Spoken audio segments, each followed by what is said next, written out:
And bring this fold back for the time being. I don't need that.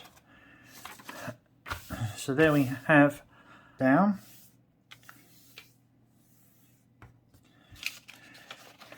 And again, score that down like so.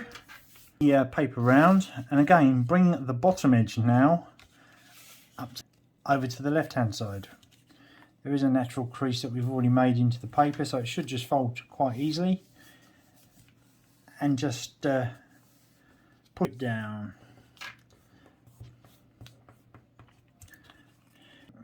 And then we want to go from here